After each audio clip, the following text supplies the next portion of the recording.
Well, it's great to welcome Sam Cartina here, a UNF Wellness Dietitian. And hey, we're all getting ready for back to school, parents, kids, stressful time, but you got us covered. So tell us about getting back to school in a healthier, nourishing way. What can we do? Yeah, absolutely. It's about that time already. It's crazy. But what we want to recommend for, thinking about meal times is starting with the basics of nutrition. So at meals, we want to prioritize macronutrients such as protein, carbohydrates, and fats.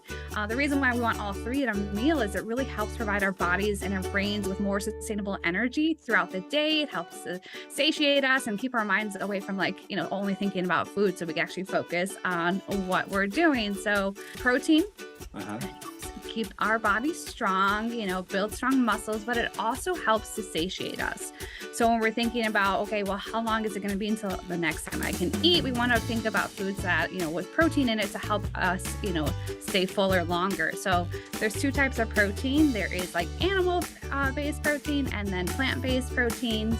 So our animal-based proteins are just like that, coming from animal sources like deli meats, tuna, cheese, dairy, things like that. Yeah, I love my eggs. Yeah, so I like so that would count as my protein.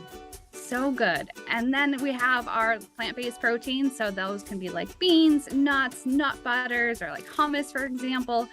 Those are great sources of protein as well. Got the carbs. Yeah, I guess you want to have a balance, though. That's the key, having a type of balance. So is it okay to have some fats in there? Yeah.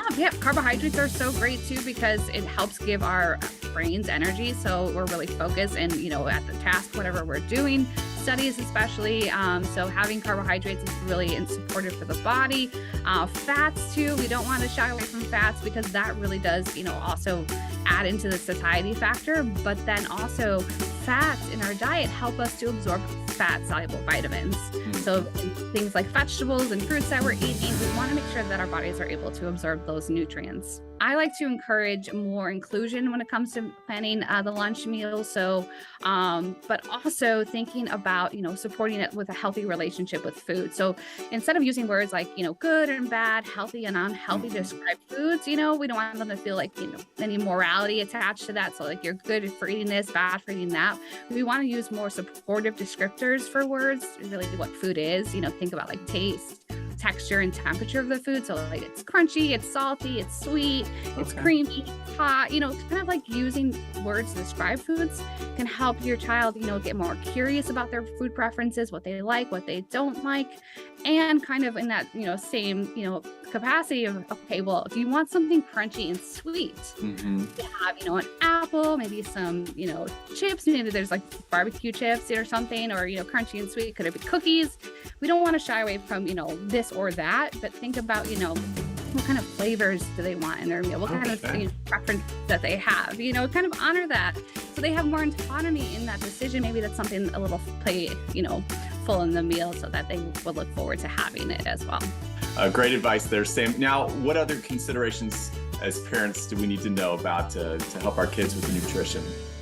Yeah, you gotta, think like them, think about what their day is like, how are they going to feel while they're eating it, of course, but also how they're going to feel afterwards. So if their day is jam-packed with extracurriculars, activities, they have, maybe long, study sessions or, tutoring. So you gotta think about what's going to be helpful for them in that term. So, what's their activity like how much more, energy dense foods are going to have on their plate, maybe more access to food. We like to think about addition instead of subtraction with food. So having more like snacks available to them, kind of teach them a little bit like these snacks are okay to have a little later. They don't need, to be stored in the refrigerator. Kind of show them a little bit about like how food helps support them. I do want to just mention real quick too is I know we're talking a lot about building meals with around lunches and stuff, but if you are like a parent who relies on school lunches as well, we may not have, the means to pack a lunch for your children and give them all the snacks. I want, just to remind parents at home that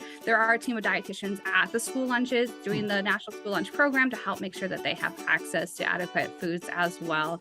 Always want to remind them there's no right or wrong way to do this, but any means that you have is adequate. So if there's any needs for additional support with food insecurity or things like that, there is a great website.